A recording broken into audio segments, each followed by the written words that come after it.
자, 우리가 집중해야 될 것이 눈에 보이는 것이어야 할 것으로 우리는 압니다. 안 보이는데 어떻게 집중을 합니까? 그죠? 처음 4장 7절 보면은 우리가 이 보배를 질그릇에 가졌으니 이는 심히 큰 능력은 하나님께 있고 우리에게 있지 아니함을 알게 하려 함이라 하고 합니다. 자, 여기서 중요한 것이 질그릇인가요? 보배인가요? 네? 보배죠.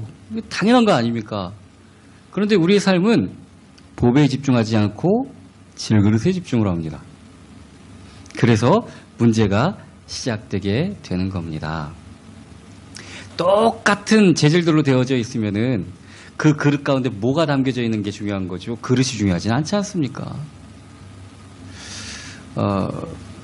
우리 춘향전 보면은 이몽룡이 과거 급제를 하고 장원을 해서 암행어사의 직분을 받아서 이 고향 땅이었던 남원 땅으로 가는데 그 암행어사, 그 어사화를 쓰고 뭐 그런 행색이 아니라 정말 거짓거를 하고 가니까 동네 아이들까지 다 놀리고 막 그러지 않습니까? 그리고 사또의 그 생일잔치에 가서도 저 그냥 그지니까 불쌍하니까 그냥 한 상 차려줘라 그냥 그러는 거지 뭐 이렇게 대우를 안 하지 않습니까? 근데 그 사람은 대우 받아야 될 사람이었죠. 어사니까요. 근데 겉에 집중하니까 이 사람이 뭔지를 모르는 겁니다. 그냥 겉으로 보이는 대로 거진 줄을 아는 겁니다. 우리가 정말 이 눈에 보이는 것의 공허함을 깨달아야 됩니다. 이거 깨닫지 못하면 평생 죽을 때까지 눈에 보이는 것만 쫓으면서 그것이 종교한 줄 알고 그러고 산다니까요. 그런데 세상에 눈에 보이는 것은 하나도 날마다 새로워지는 게 없습니다. 날마다 쇠하여지는 것밖에 없습니다. 왜 상업 시간 같은데 이제 배울 때 보면은 감가상각이라는 게 있죠. 건물이나 모든 것은 하루 지나면 하루만큼 값어치가 떨어지는 겁니다. 새로 생겨나서 새로 사거나 뭐 제품이 나오거나 하루 지나면 하루만큼 값어치가 떨어지는 겁니다. 우리가 추구하는 게 다 그런 겁니다. 영원한 것도 없고 다 쇠하여지는 것밖에 없습니다. 제가 어릴 때는 그래도 피부가 괜찮았겠죠. 아이들이 뭐 상처 있겠습니까? 어릴 때 근데 뭐 상처가 하나가 이렇게 있으면 그게 되게 신경 쓰이죠. 깨끗하니까. 그거 하나 뭐 티가 나면은 엄청 신경 쓰이기도 하고 그럽니다. 그런데 40대만 넘어가도 뭐 하도 많아가지고 일일이 어떻게 신경 쓰고 삽니까? 그죠? 잡티도 많고 상처도 많고 그렇습니다. 세월 앞에 장사 없고 존귀한 것도 없어집니다. 그래서 모세가 시편 중에 모세 씨가 유일하게 시편 90편이죠. 거기 뭐라고 얘기하셨냐면은 인간의 연수가 70이고 강건하면 80이라도 그 연수의 자랑은 수고와 슬픔뿐이요 신속히 가니 우리가 날아가나이다. 이게 고백입니다. 정말 없어지고 쇠하여질 것을 추구하는 삶은 얼마나 허무하겠습니까? 그죠? 그 끝이 그런 거니까. 우리는 안 그럴 줄 알았는데 우리의 끝 우리는 다 보고 살았습니다. 그죠? 어떻게 인간이 살고 어떻게 늙어지고 어떻게 돌아가시는지 다 봤지 않습니까? 나는 안 그럴 것 같습니까? 천만의 말씀입니다. 다 그렇게 됩니다. 어릴 때는 너무 멀게 느껴져갖고 감이 좀 안 옵니다. 그런데 나이가 점점 먹을수록 아주 뚜렷하게 점점 다가옵니다. 노함과 늙어감과 죽음이 우리와 다른 것이 아닙니다. 바로 우리 앞에 있습니다. 그렇기 때문에 우리가 추구할 것은 육신적인 것이 눈에 보이는 것이 되면 안 됩니다. 우리 속에 담겨있는 이 보배가, 이 복음이 정말 중요한 것이기 때문에 그렇습니다. 이 보배라는 말, 영문 성경으로 트레저라고 기록이 되어 있는데 이건 뭐냐면은 대단히 귀중한 것.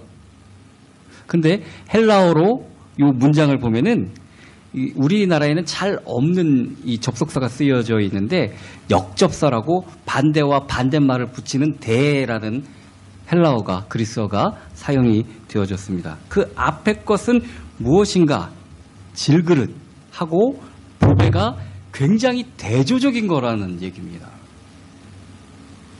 이 질그릇이 어떤 신학자들은 뭐라고 얘기하냐면은 그 당시에 가장 흔하게 쓰였던 질그릇이 뭐였냐면은 우리도 있었죠. 호롱불 이렇게 질그릇으로 이렇게 만들고 거기에 기름을 넣고 심지를 넣어서 불 붙여서 밤에 저희 뭐 양초는 나온 지 그렇게 그렇게 뭐 오래된 게 아닙니다. 전에는 오히려 이 호롱불 같은 등잔이 더 오래됐는데 그때 사용되는 질그릇이 굉장히 값싼 질그릇이었답니다. 그럴 수밖에 없죠. 비싸면 어떻게 쓰겠습니까? 근데 거기에 쓰여지는 기름은 예나 지금이나 비쌌습니다. 기름이 있어야 그 등잔으로 사용되는 질그릇은 의미가 있는 겁니다. 그런데 거꾸로 기름은 없으면서 그 질그릇만 애지중지하면은 그거 어떡합니까? 그 아무 쓸모가 없는 것이 되는 것입니다. 우리가 바라는 모든 세상의 것은 육신적인 것이고 쇠하여질 것이고 값싼 질그릇 같은 것입니다. 이사야서 33장 6절 보면은 내 시대에 평안함이 있으며 구원과 지혜와 지식이 풍성할 것이니 여호와를 경외함이 내 보배니라 하고 말씀해주고 계십니다. 우리가 정말 세상 것들을 바라보면서 찾는 것들 있죠. 평안함이라든지 안식이라든지 그런 지혜와 지식, 구원 이런 것들이 눈앞에 보이는 세상의 것들로 결정되어지는 것이 아니라 여호와를 경외하는 것이 내 보배다라고 말씀해주고 있다는 것입니다. 우리는 잘 먹어야 오래 살 것 같죠. 푹 쉬어야 건강할 것 같죠. 그렇지 않답니다. 하나님을 경외하고 하나님을 바라보고 하나님의 인도하심을 대로 사는 것이 우리가 바라는 모든 것들의 근원이라고 말씀해 주고 계십니다. 하나님이 보배시고 하나님을 경외하는 것이 우리의 보배입니다. 성령 하나님이 우리 속에서 하시는 인도에 귀를 기울이는 것이 그래서 지혜로운 자이고 보배를 품은 사람들의 기본적인 태도라는 것입니다. 하나님 말씀해 주시면 나는 다 잘 따를 것 같은데요. 하나님이 정말 나한테 나타나셔서 나에게 말씀만 해 주셔 보세요. 내가 잘 따르지. 과연 그럴까요? 하나님은 특별 계신 성경 말씀을 통해서 예배를 통해서 얼마나 우리에게 말씀해 주고 계시는지 모릅니다. 그러나 우리는 내 육신에 좋을 대로 항상 하나님의 말씀을 거역하고 삽니다. 왠지 내 뜻대로 하는 게 더 나한테 좋을 것 같거든요. 왠지 내 마음대로 사는 것이 나에게 더 행복을 가져다 줄 것 같이 보이거든요.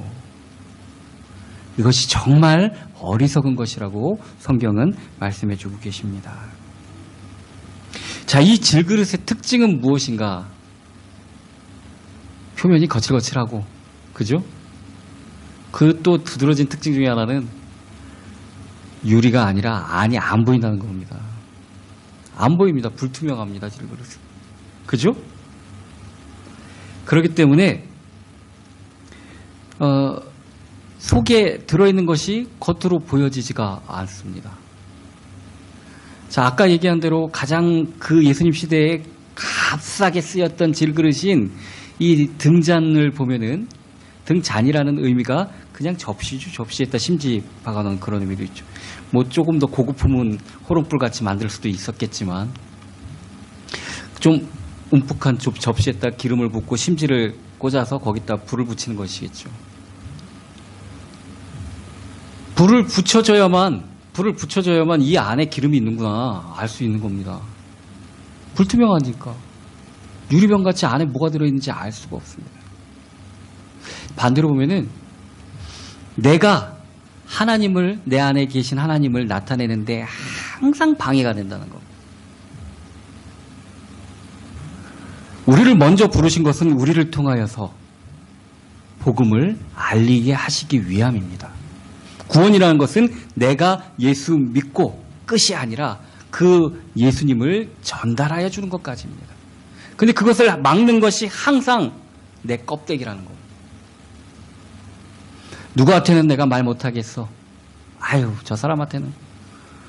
누가 자기 거 하랍니까? 하나님 전달하라지. 누가 예수 그리스도 전달하라지. 살아간 얘기 하라는 거 아니지 않습니까?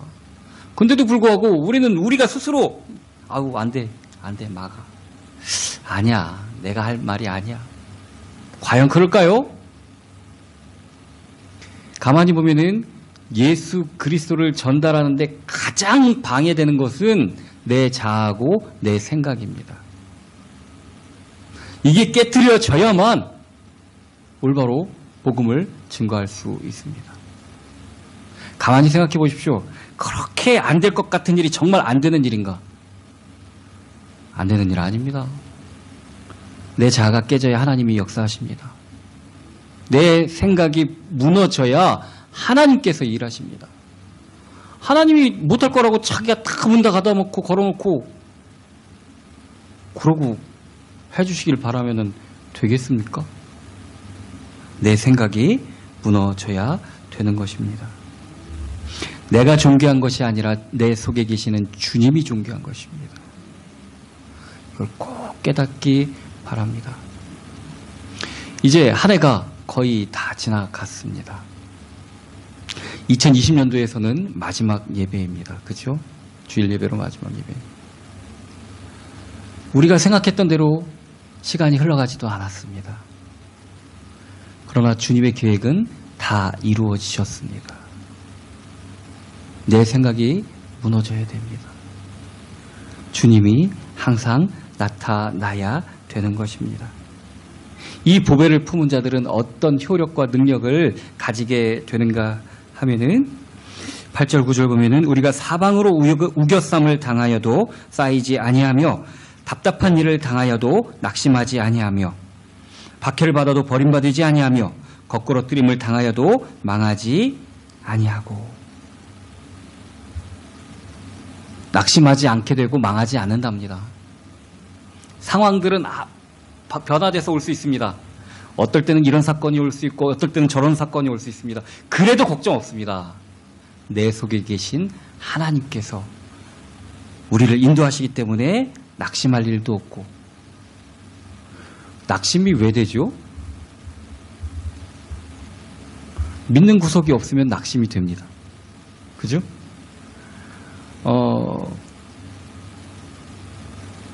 어떻게 하다 벌금을 맞게 되는데 벌금을 한 100만 원 맞게 되는데 내 전 재산이 한 20만 원밖에 없다. 참 낙심되겠죠. 참 낙심될 겁니다. 내 전 재산보다 더 많은 벌금을 이거 못 내면은 감옥 가는 건가? 참 어떻게 해야 될지 모르겠고 빌려야 되나 막 낙심할 수밖에 없지 않습니까? 그런데 한 100억쯤 갖고 있는데 100만 원 벌금 나오는데 낙심할까요? 안 되죠. 낙심되는 게 이상한 겁니다. 우리가 낙심하는 이유는 하나님의 능력을 믿지 못해서 항상 낙심이 되는 겁니다. 하나님이 나와 함께 계심도 잘 누려지지 못하고 하나님의 능력이 정말 그 어마어마한 능력이 나에게 적용될 거라는 확신이 없기 때문에 낙심될 수밖에 없는 겁니다. 그런데 우리 안에 이 보배를 품으면은 사방으로 우겨쌈을 당하여도 쌓이지 않는답니다. 답답한 일을 당하여도 낙심하지 않게 된답니다. 하나님의 능력이 더 크기 때문에 엘리사를 그 도성을 둘러싼 아람 군대보다 그 아람 군대를 둘러싼 하나님의 군대가 훨씬 더 많다는 것을 알면은 두려울 게 뭐가 있습니까? 걱정할 게 뭐가 있습니까? 낙심하지 않는 그런 효력이 있고, 또 믿는 자는, 그 안에 예수 그리스도의 마음을 품은 자는, 즉 성령의 충만함을 받은 자는 절대로 망하지 않는다 합니다. 꼭 이미 이겨놓은 겁니다. 아슬아슬하게 볼 필요도 없습니다. 녹화 방송처럼 이미 끝난 겁니다. 이긴 거 그냥 복귀하고 있는 겁니다. 그럼 뭐가 아슬아슬할 것도 없죠. 낙심할 것도 없고 두려워할 것도 없습니다. 보배를 우리 마음에 품으면은 당연한 것입니다.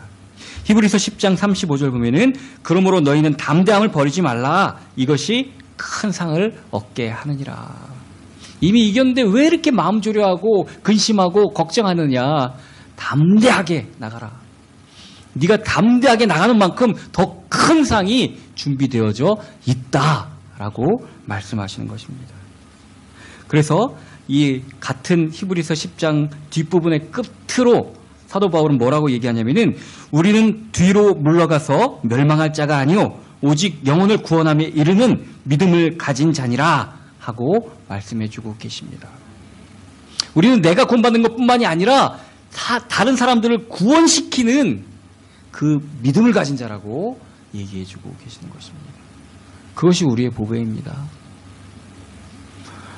뭐 다 합니다. 다. 그 질그릇에 어떤 문이 새겨지고 그 질그릇에 뭐를 하냐 이거에 우리는 초점이 맞춰져 있습니다. 그거 아무 상관없습니다. 그 안에 담겨진 보배 예수 그리스도께 집중하면 되는 것입니다. 우리가 가진 복음이 정말 엄청난 그런 보배이기 때문에 힘들게 함과 핍박과 방해가 있는 게 정상입니다. 왜 예능 프로그램 보면은 뭐를 이제 더 힌트 같은 거를 얻고 막 그러려면 서로 못하게 하려고 난리를 치죠. 더 귀한 힌트일수록 그렇죠. 정말 귀한 게 이 보배이기 때문에 사탄은 그것이 발휘되어지고 그것에 집중하는 것을 절대 못하게 합니다. 어떻게 해서든지 눈에 보이는 것에 교회가 크고 목사님 설교 잘하고 또 찬양 너무 멋지게 부르는 것에 사탄이 떨지 않습니다. 절대 그런 것 같고 하지 않습니다. 교회 몇만 명 모이는 것 같고도 사탄은 그렇게 두려워 떨지 않습니다. 그런데 그 보배이신 예수 그리스도를 정확하게 전하는 교회라면 두세 명이 모일지라도 벌벌 떨 수밖에 없는 겁니다. 교회의 목적이 그것이기 때문에 그렇습니다. 사람들 많이 모여서 다른 거 하는 거 오히려 박수치고 좋아합니다. 예레미야 시대에 그 성전 맡은 자, 제사장 빠지지 않고 매주 안식일마다 서기관들이 말씀 전하고 거기 모여서 같이 예배하고 제사 지내고 그거 하나님이 절대 안 반가워하신다지 않습니까? 문 닫으라고 하시지 않습니까? 모여서 자기들 좋을 대로 하면서 자기들의 신을 섬긴다고 얘기하지 않습니까? 이거 온 국민이 모인다고 하나님이 기뻐하지 않는 일 아닙니다. 오죽하면은 크리스마스 때 모든 교회들을 문을 닫게 만드십니까? 하나님이. 정말로 겉에 것에 집중하는 거 아닙니다. 우리가 받은 은혜의 보배 예수 그리스도께 집중해야 되는 것입니다. 사도 바울이 사도행전 18장 보면은 고린도 지역에서 복음을 증거하는데 다른 사람들이 방해하지 않습니다. 꼭 유태인들이 와갖고 그렇게 예수님 증거하는 걸 방해를 합니다. 너무 말씀 전하는 게 방해가 되고 힘들고 싫어서 예수님이 말씀하셨죠. 너희가 어떤 성에 들어가든지 복음을 증거하고 그럴 때 안 듣고 막 그러면은 나와서 신발 먼지를 떨어버려라. 그럼 그들의 죄악이 그들에게 떨어질 것이다. 예수님께서 하신 말씀대로 사도 바울이 고린도 지역을 떠나려고 그랬습니다. 하도 방해를 하니까. 유태인들이 하도 방해를 하니까 내가 이제 아시아로 가리라. 너희들에게는 내가 볼 일이 없다고 발에 먼지를 진짜 털었습니다. 근데 그날 밤에 주님이 이 사도 바울에게 나타나셨습니다. 그래서 사도행전 18장 10절 보면은 두려워하지 말며 침묵하지 말고 말하라. 내가 너와 함께 있음에 어떤 사람도 너를 대적하여 해롭게 할 자가 없으리니 이는 이 성중에 내 백성이 많음이라. 아니야, 너 가는 거 아니야. 네가 이 귀한 복음을 증거하기 때문에 저들이 그렇게 못 전하게 하려고 하지만 가면 안 돼. 침묵하지 말고 말해야 돼. 왜냐면은 이 성에 내 백성이 많기 때문에 그래. 세상 사람들의 말에 우리가 의기소침하고 나는 안 되나 보다. 이런 거는 사탄이 좋아하는 겁니다. 앞부분에서도 얘기했지만 내 지난 일 간증하라는 거 아닙니다. 내가 만난 예수 그리스도를 전달하는 겁니다. 내 속에 있는 성령님의 인도하심을 따라 사는 겁니다. 왜 침묵합니까? 내가 방해가 돼서 그러는 것 아닙니까? 자, 그럴 때 이 사도 바울이 고린도 지역에서 1년 6개월 동안 머물면서 복음을 증거했습니다. 굉장한 역사가 고린도 지역에 나타나게 되고 고린도 교회가 세워지게 되었습니다. 하나님이 하십니다. 우리 속에 계신 하나님이 하십니다. 하나님을 믿고 나가는 것이 믿는 자라는 것입니다. 우리는 질그릇 같습니다. 울퉁불퉁합니다.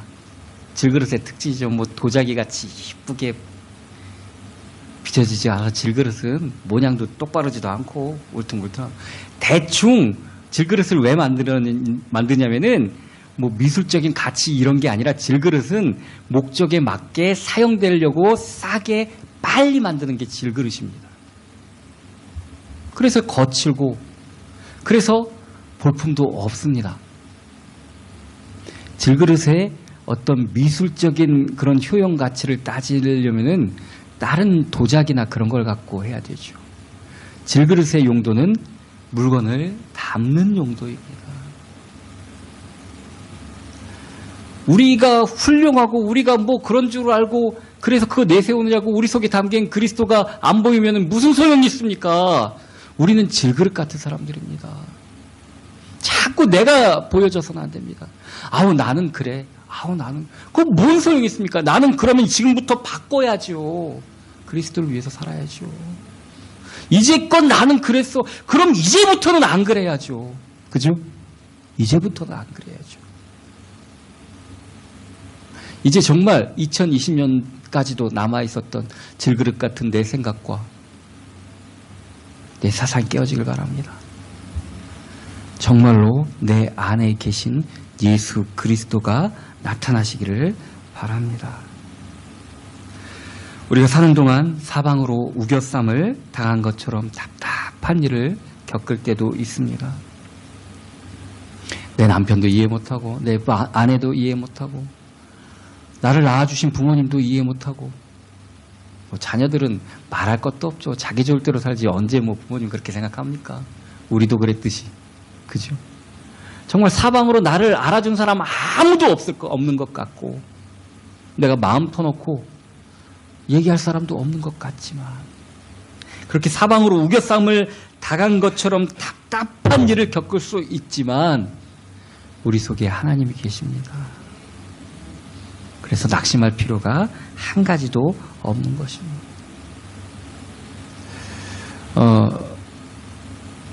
거꾸로뜨림을 당하는 것, 이 사도 바울의 이 당시에서는 헬라의 운동들이 유행을 했는데 그 중에서 레슬링, 우리나라에서는 씨름 비슷한 그런 몸 붙잡은 상태에서 다른 걸 하지 않고 힘으로만 넘기는 겁니다. 그 레슬링의 기본적인 원리가. 자, 두 발이 상대방의 힘에 의해서 떴습니다. 바닥이 점점 가까이 보입니다. 이건 진짜 절망적인 겁니다. 어떻게 하지를 못하겠는 겁니다. 내가 이제 떨어져서 거꾸로 지는구나. 거꾸로 뜨림을 당하는구나. 눈앞에 사업하시는 분은 이제 어음이 결제할 때가 다가오는데 잔고가 없습니다. 날짜 뻔히 옵니다. 나는 이제 망하는구나. 땅이 점점 가까우는 것 같이 느껴질 때. 시한부 판정을 받은 그런 중환병을 가지신 분들은 또 어떨까요? 살 방법이 없고 점점 죽어가는 것이 눈앞에 느껴질 때. 이 거꾸로 뜨림을 당한다는 말은 이런 의미가 있는 겁니다. 내가 나락으로 떨어져 가고 있는데 어떻게 할 방법이 없는 겁니다. 두 발이 다 떠 있습니다. 어떻게 할 방법이 없는 겁니다. 그래도 우리는 망하지 않습니다. 우리 속에 그리스도가 계시기 때문에 그렇습니다. 자, 그렇다면 정말 낙심할 필요가 한 가지도 없겠죠. 두려워 떨 필요도 한 가지도 없습니다. 우리 속에 주님이 계시는 한 우리는 두려워할 필요가 없습니다. 이 코로나19가 처음에 중국 우한에서부터 괴질 이런 식으로다가 나왔죠. 우한 폐렴 이런 식으로. 전에 우리가 겪어보았던 전염병들이 있었습니다. 메르스라든지 사스라든지. 그 조금 그러다 말고 조심하고 이제 손 씻기 잘하고 그러면은 금방 없어지겠구나. 웬걸요? 이건 생각보다 훨씬 심각한 병이라는 걸 깨닫기 시작하는 순간부터 사람들이 마음속에 패닉이 오기 시작했어요. 그리고 우리나라에서는 대표적인 패닉 현상으로 마스크 사재기가 나타났었죠. 미국은 왜 그런지는 모르겠는데 두루마리 화장지를 그렇게 모으는 현상이 벌어졌었습니다. 그런 거 한다고 코로나로부터 자유로울까요? 그렇지 않습니다. 이 코로나 팬데믹을 극복하는 방법은 정말 백신이 온 국민의 70% 이상 다 접종이 되어져서 집단적으로 항체가 형성되는 그거밖에 없습니다. 길이. 다른 거 없습니다. 다른 거. 아니면은 사스나 그런 것을 때처럼 이제 먹으면 나을 수 있는 치료제가 나오거나, 그죠? 우리 인생을 구원할 방법은 예수님밖에 없습니다. 다른 거 어떤 것으로도 치유가 안 됩니다. 우리가 구원받을 방법이 정말 다른 어떤 것으로도 안 됩니다. 정말 그 질그릇을 이쁘게 꾸미고 모양 예쁘게 만든다고 해결되어지는 게 아니고, 거기에 칠을 한다고 해결되어지는 게 아니고, 보배가 담겨야 되는 것처럼, 또 이 코로나19가 정말 백신을 맞아야만 되는 것처럼 우리 인생의 해결자 되시고 해결 방법 되시는 것은 예수 그리스도밖에 없습니다. 다른 것이 있을 수가 없습니다. 그렇기 때문에 예수님을 믿는 사람들은, 오늘 본문의 말은 안 믿는 사람들에 대한 얘기가 아니라 주님을 믿는 사람들에 대한 말입니다.